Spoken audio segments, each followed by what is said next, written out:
ودنا نرحب ببروفيسور ويليام سيلف.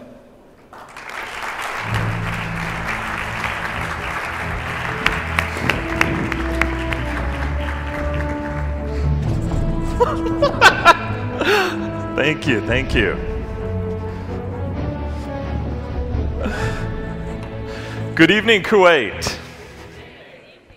Hopefully, now that my first stumble's out of the way, the rest of the evening will be smooth sailing. Cool. Fantastic. Cool. Are my slides up? How's everybody doing tonight? Yeah? Excellent, excellent. It's so good to be back here with you. This entire conference has just been amazing, right? On Sunday night, we heard an inspiring story about the beginning of Starbucks from Zev Siegel. Last night, we heard about the early days of Apple from Steve Wozniak. Tonight, I have something a little bit different planned. I want to bring everything together. So, hearing these inspirational stories of companies that are now globally known and successful, what does that mean for you, right? How do you, your organization, you personally, develop strategies that are going to set you up for success in the long run? My hope is that if you have any questions left over the last couple of nights, I know both Zev and Steve were really generous with their time answering questions, but my hope is that if you have any questions left, you'll ask them tonight. And that after tonight, as you leave this conference, you'll feel like you've gained new tools to allow yourselves and your organizations to move to the next level. Also, throughout the evening, we'll be watching the Twitter feed, so feel free to send comments to #TimKeen2013 or directly to me. My Twitter handle is WTSelf.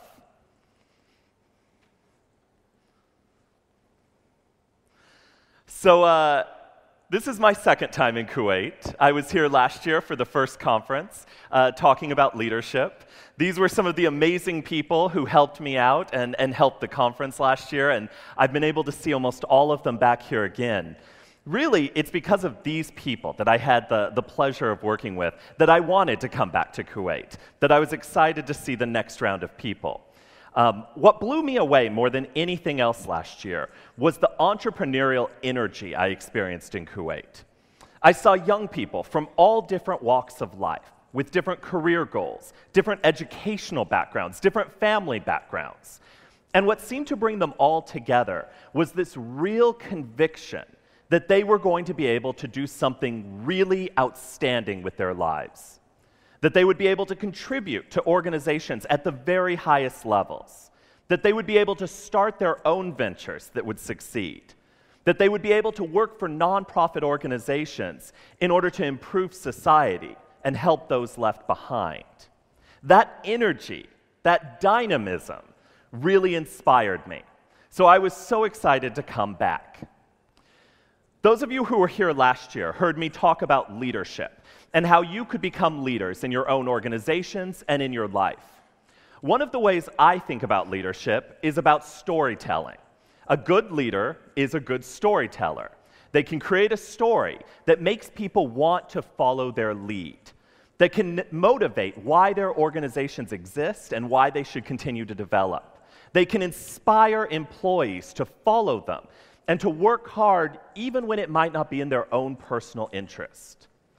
They can reassure external stakeholders that the company is in good hands. Tonight, we're going to go a step further and talk about strategy. In my view, strategy and strategic planning is just another form of storytelling.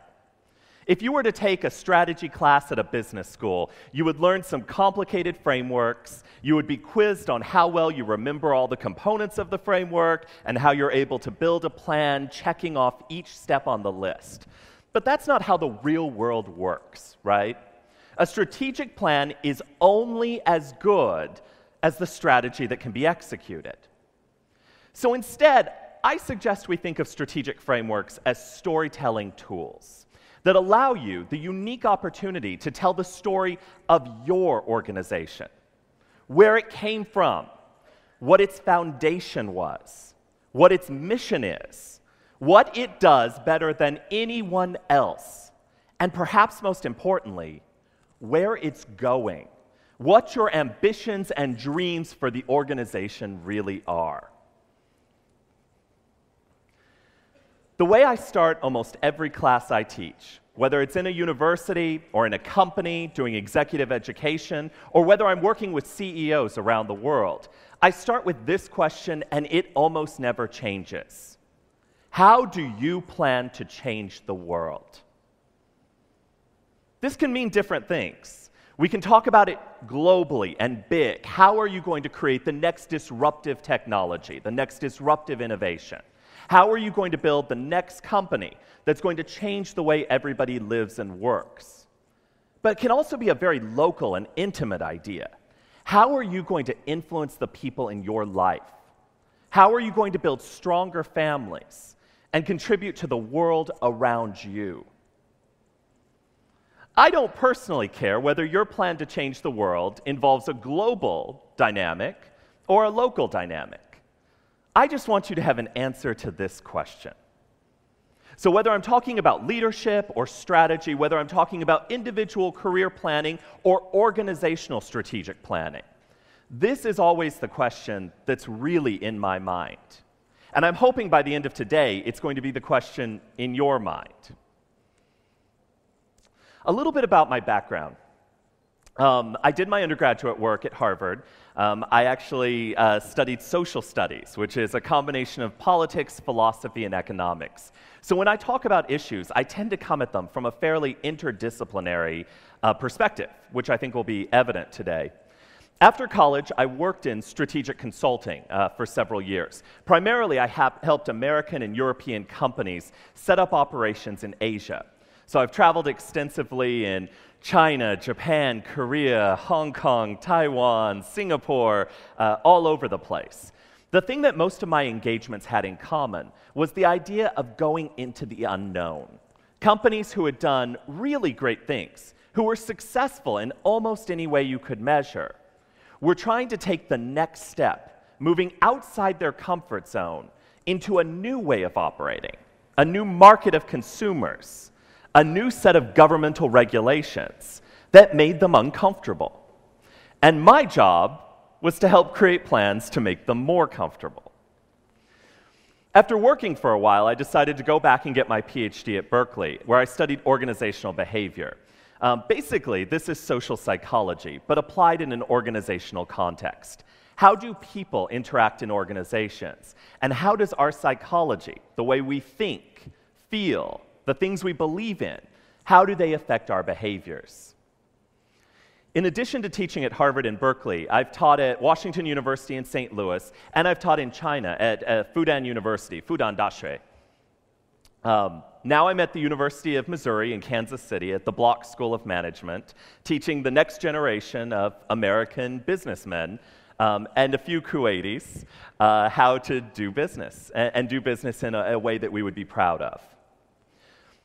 I actually spend most of my time doing research. I have a lab in Kansas City right now and a satellite lab in Silicon Valley where we conduct basically psychology experiments on real executives to figure out how people respond in different situations, and in order to be able to give better advice to people like you about the actions you can take and the effects that they'll have.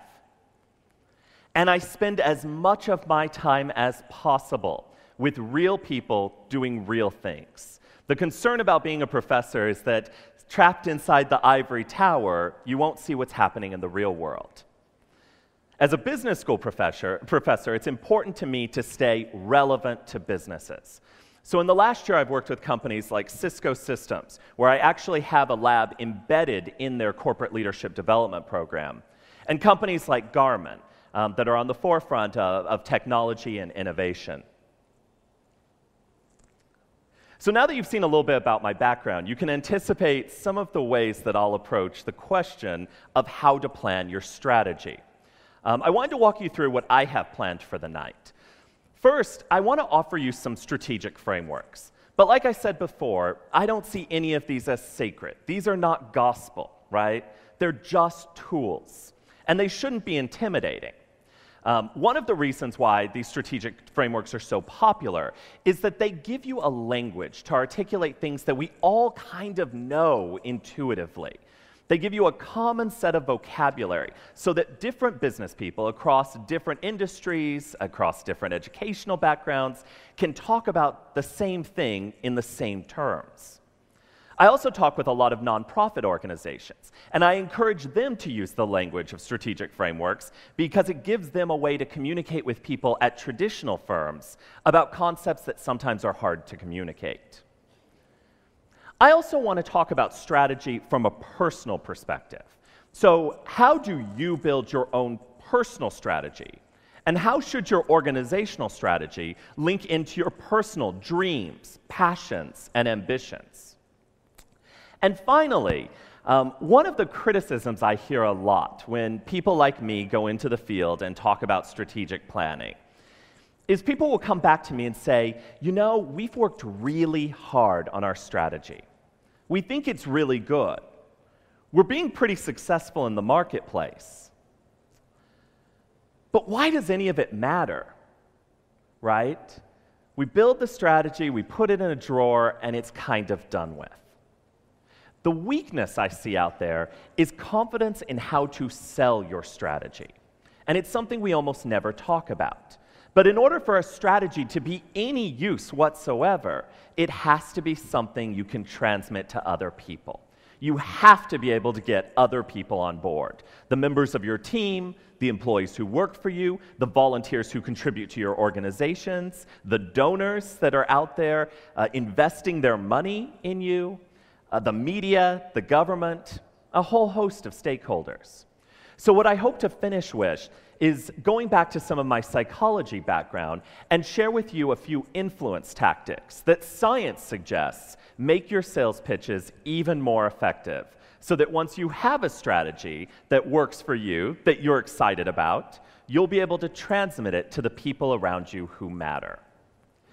I also, for those of you who were here last year, I'm a very informal person. I don't like just being on the stage separate from the audience. So I want to hear from you throughout this. At the end of the evening, we'll have a break about 7 o'clock, and after the break, we'll definitely have some time for open conversation. But in the meantime, if you have any questions or comments or want to share your experience, I want to hear it. So we have some runners around with handheld mics. All you have to do is get their attention, and you're welcome to speak up. The way I'll know that you're engaged is if I'm hearing questions and comments coming from the audience, okay? And every once in a while, I'll actually give you a trigger where if somebody wants to talk about a specific topic, you'll know here's definitely a time when you should speak up. Great. So one of the things that I spend a lot of time doing is working with young entrepreneurs or people who would like to or aspire to be entrepreneurs. One of the first things I question them when they come to me with their idea, and it's always a great idea, right? You always see this excitement, this passion they have for it. Often it's actually pretty clever, something that no one else has thought of that's a pretty unique take on a situation. I'll then follow up with them and I'll say, okay, you kind of have the beginning of a business plan. Maybe you have a concept. Maybe you have the beginnings of a strategy. But how solid is your strategy? People quickly get nervous when you ask them that, right? Well, I don't know. I've spent a lot of time on it. Maybe I've run it by a couple of my mentors. My mom thinks it's really nice, right? We have all sorts of answers to that, but in general, we're not fairly confident in our strategies. So one of the goals is how can we, using some of these frameworks that work across companies and industries, how can we bring our strategies to the point where we feel confident saying, you know, my strategy might change, it might evolve, but today, it's pretty good. One of the most basic frameworks that we tend to teach in business schools is called situational analysis. This was born out of work by Michael Porter and the 5 Forces model, you may have heard it called. It's basically a way of doing a snapshot in time of a competitive landscape. So if you were to tell me that you were wanting to start a new company, I would ask you, okay, what's the competitive landscape that you're going to operate in? Sometimes that means what industry are you going to operate in, but not always, right? And if you can't educate me in a few minutes about the major competitive forces operating in the competitive landscape where you want to be, then I get pretty worried, right? You should know that if you think you're going to play in that space. So this is a framework that tells you, well, okay, if I want to sit down and think through what are the major competitive forces in my competitive landscape, what would they be? This gives you sort of a roadmap to think about. The first force, which you see on the far left, are your suppliers. So for basically any venture out there, whether you're in manufacturing or services, whether you're in a for-profit or nonprofit organization, the first thing to think about is where do companies, potentially myself included, get their stuff from, right? If you're a manufacturer, these might be raw materials. If you're in the service sector, these may be things like talent acquisition, right? How do I get smart, capable people to work at my organization? And these matter a lot, right? It's not just a question of how do I buy the things I need to make my outputs, to make my widgets, but it's really a question of where's the power in this competitive landscape, right?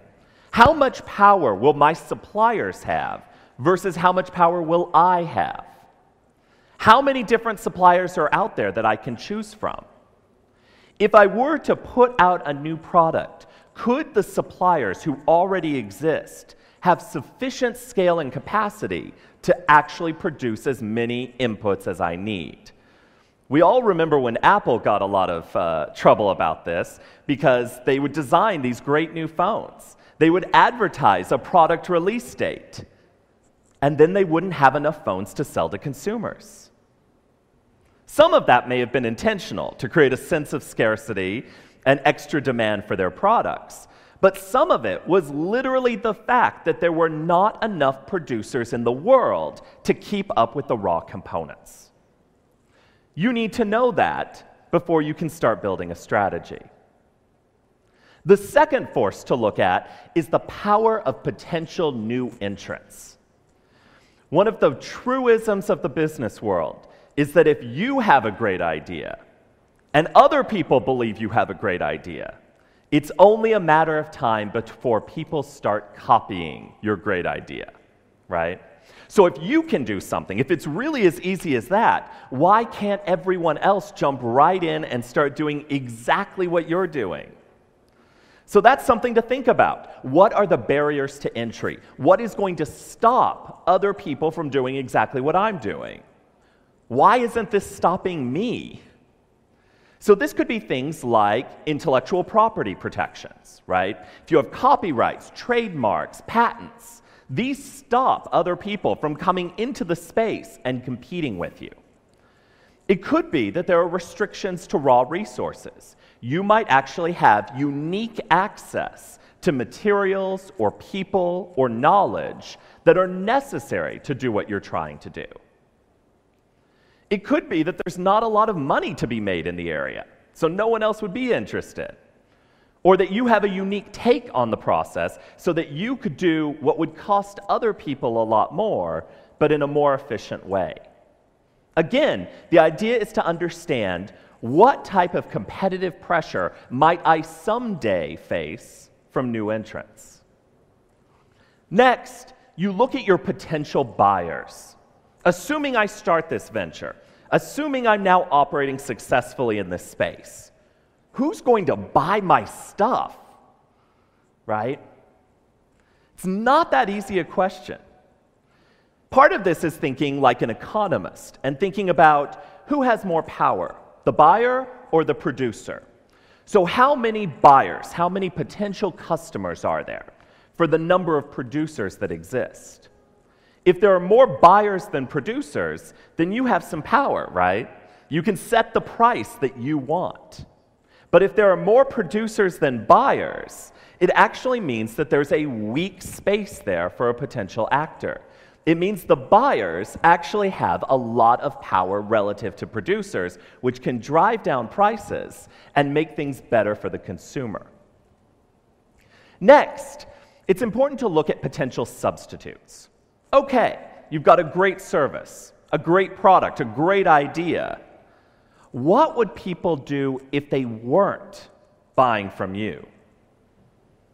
Is there another product out there that does kind of the same thing? Maybe not as well, maybe cheaper. Is there someone out there producing a similar service? How could people substitute things already in the market for the thing that you're trying to introduce? And then finally, you look in the middle, the industry competitors. And this is to look at who's already operating in the space where you want to operate in. What level of competition will there be? How do different competitors in the market cooperate or compete with each other? Are there lots of partnerships where people share revenue and share effort? Or do they compete brutally with each other, trying to drive down prices and have only one winner left at the end? By breaking down these 5 forces, you start to get a real idea about a competitive landscape at one moment in time. And notice that almost none of the information is actually about you. It's about other companies, other organizations, other people who are already where you want to go. Then encapsulating all of this, there are 4 sort of big macro global pressures that act to affect these 5 central forces. One is macroeconomics. What's going on with economies? Your local economy, your national economy, your global economy. How much money do people have? How much debt do they have? What are loan rates like? Second, there's the technological picture. How is technology coming that will eventually disrupt this sort of picture you've painted? Is technology improving or is it somewhat static? Can you count on the technology that already exists to be sufficient for your goals? Or will you have to continuously innovate in order to propel technology forward? Is technology happening equally to all the players in the competitive landscape? Or is it something that's unique to your firm? Your firm alone is driving the technology forward. Regulation. Everyone loves the government, right?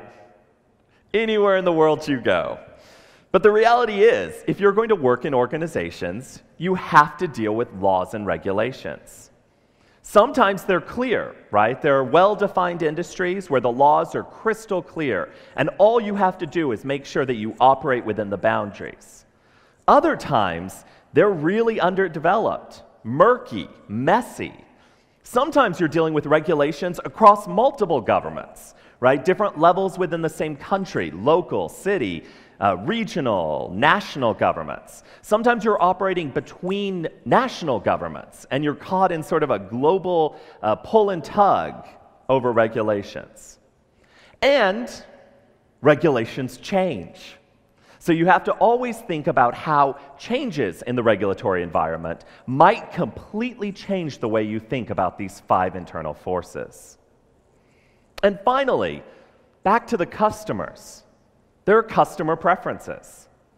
Sometimes these are static. They last forever, and you can predict them decades in advance. Other times, they change every 3 months. You have to have a good sense of the customer preferences and the dynamics around them in order to predict what might happen in the future. So I wanted to walk you through an example here to see how easy it can actually be to start breaking down your competitive landscape in these different framework terms. I don't know if people recognize these. So these are truffles. You probably recognize them from a menu at a restaurant. Very few people have actually seen them in their raw form. They're not very appetizing to look at. And when you start studying the industry, the truffle industry, it actually doesn't make much sense at all. It's kind of crazy. In fact, I'm not sure you could come up with a more crazy industry if you tried. So truffles grow underground. They're a fungus, and they grow wild. The best truffles in the world come from France and Italy, and they can cost as much as $1,000 a kilo, right? These fungi are worth their weight in gold.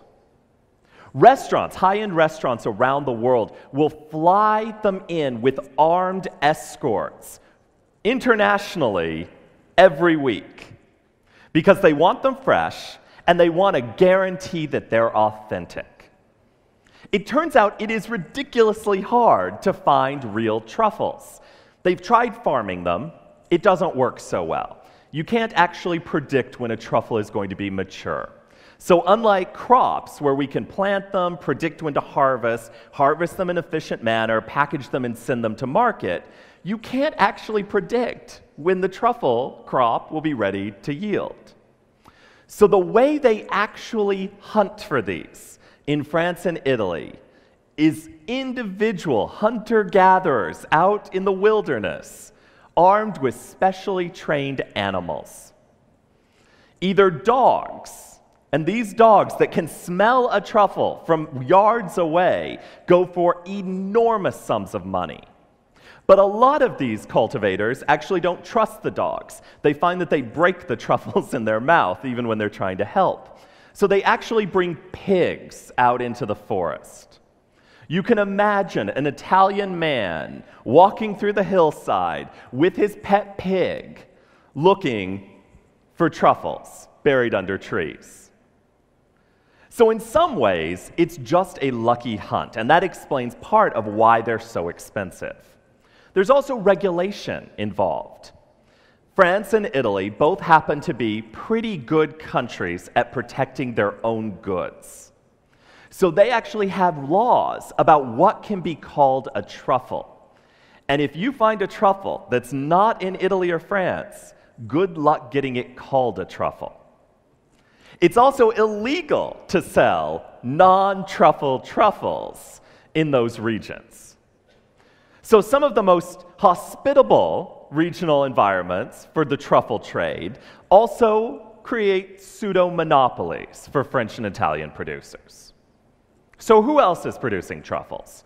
Well, they're kind of found around the world. The experts tell you the best ones, the only ones worth really talking about, are from Italy and France. But the Chinese are actually working really hard to get in on this game.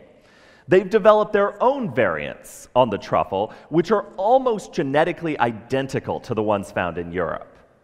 But they're trying to farm them. So they will plant spores throughout a wilderness preserve, and then they'll go out at a specific time and dig them all up. The upside is they can produce massive quantities of truffles, far more than the European suppliers. The downside is that most chefs and restaurant owners claim that the quality is very poor. They're tasteless.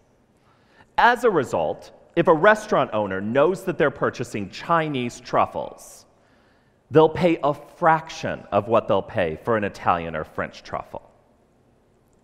However, outside of France and Italy, there are very few countries in the world that require you actually say where a truffle is from. So if you're in an American restaurant, unless you trust that chef, you don't know whether you're getting Italian truffles worth $1,000 a kilo or Chinese truffles worth $50 a kilo. No clue. So let's say you're an enterprising entrepreneur and you want to start a truffle business. How can you use situational analysis to start to decide what forces are affecting the competitive landscape you might be willing to join? Let's go through the steps. First, suppliers. Well, there aren't really many. In some ways, this is a very artisanal product, right? You could imagine a mom-and-pop operation on their own land, harvesting truffles and actually making a good amount of money doing it. Maybe you need to buy yourself a fancy dog or a pig. But other than that, there aren't a lot of tools, raw inputs, anything else you would need. Let's look at the new entrants. This is where things get a little tricky. 50 years ago, we would have said there aren't any, right? It's hard to get land in France and Italy. It's